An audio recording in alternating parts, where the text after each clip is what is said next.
Rajkot game zone અગ્નિકાંડનો પ્રાથમિક report રજૂ કરાશે। એસઆઈટીના વડા સુભાષ ત્રિવેદી સરકારમાં રજૂ કરશે પ્રાથમિક રિપોર્ટ। રાજકોટ અગ્નિકાંડમાં 25 થી 30 અધિકારીઓની થઈ છે પૂછપરછ। અધિકારીઓ પાસેથી જરૂરી દસ્તાવેજો પણ કબજે કરવામાં આવ્યા છે। હજુ પણ તપાસ ચાલુ છે અને જરૂરી પુરાવા એકત્રિત કરવામાં આવી રહ્યા છે। બીજી વાર આવી ઘટના ન બને તે માટે કામગીરી પણ કરવામાં આવી રહી છે। તો પ્રાથમિક રિપોર્ટ રજૂ કરવામાં આવશે।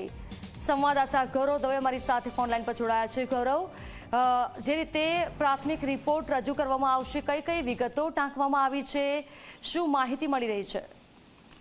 ચોક્કસ જ ધરા ટીઆરપી ગેમ ઝોનની અંદર જે અગ્નિકાંડ સર્જાયો ને તે બાદ એસઆઈટીની ટીમની જે રચના કરવામાં આવી હતી, એસઆઈટીના વડા સુભાષ ત્રિવેદી છે તે આજે સરકારમાં પ્રાથમિક રિપોર્ટ છે તે રજૂ કરવાના છે।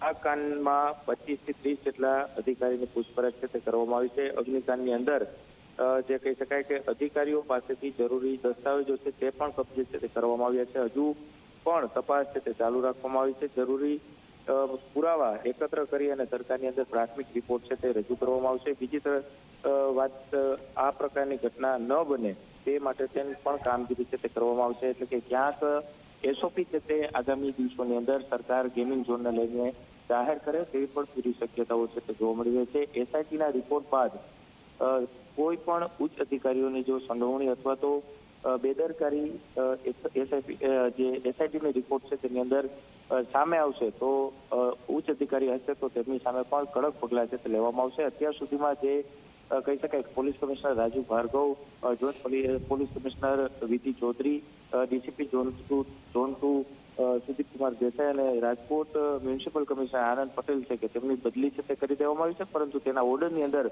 વેઇટિંગ ફોર પોસ્ટિંગ છે તે લખવામાં આવ્યું છે। એટલે કે તેમનું કોઈ નોકરીનું નવું સ્થળ છે તે જાહેર કરવામાં નથી આવ્યું। આ જ તેમના માટે એક મોટી સજા છે તે અત્યારે માનવામાં આવી રહી છે।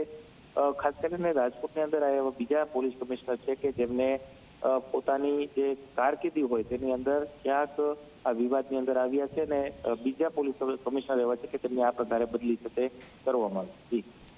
બિલકુલ થી ગૌરવ, આભાર આપનો તમામ જાણકારી માટે। રાજકોટ ગેમ ઝોનમાં લાગેલી આગ મામલે